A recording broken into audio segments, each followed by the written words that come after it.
Ebigambiro mu rukiko rw'abashomesa abarkwegitira mu kibiina kya Uganda Liberal Teachers Union ekyo batandikireho kuronda nyansi ndungi bamara kuhumura emirimo yabo y'obushomesa. Tugizire urutaro rwingi noreba abana ba science noreba abana ba arts abana ba primary iwo wotakozere wotanarokingire ekyo kakiho mutu kwawe okatandikiwe kukora ukamanya yes this is what I get, what can I do now.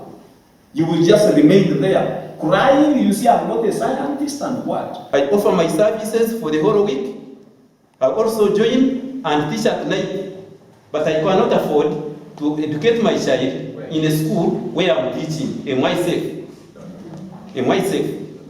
Ababurekera ko baturina bafana government kubongera imishara ya science abandi ekabanaga enyuma naho bashabire kwirwanira ihari kurabira omukurisa no kuhinga ahabwa nyensi ndungi bamara kumara obushomesa. Kumuruka oriyo nozo manerenda kuronda school fees oriyo nozo musakozi oruku otine na musingo gwo kubasa kutayo kutunga school fees y'abana konka hati union ya urite rukugito mushomesa twashanga keine project sezo wabo tunjire nkenkoko ningo inente zawe zamate obumoro kuguza amate buri izoba no basa kushanga hamuhergo kwezi abana babiri bashatu wabasa kubashashurira kurabira mu project ejo ya eruku supportingwa uritu okutwarwa hareka twejumbiremu ababire batakashitandikire tutandike kintu.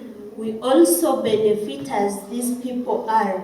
President General w'ekibiina ekiri kugita abashomesa omwihanga ryona Mutesasira Evans Kaganiro asimbire mukuru w'ihanga ahabo kwakira ekibiina kyabo akakitamu sente obuhumbi 6 n'ezindi eziri kuzakora project ya buri mushomesa eyarashabe. Tugira president akoze kintu cyangwa munonga abo kureba ngunito abashomesa atuyukire twaza umuhuru narishi omu campaign yo kurwana so ngo omushomesa yaba ari mugiga tekateka ngo cyaro cona ikiza kuba kiri abagiga.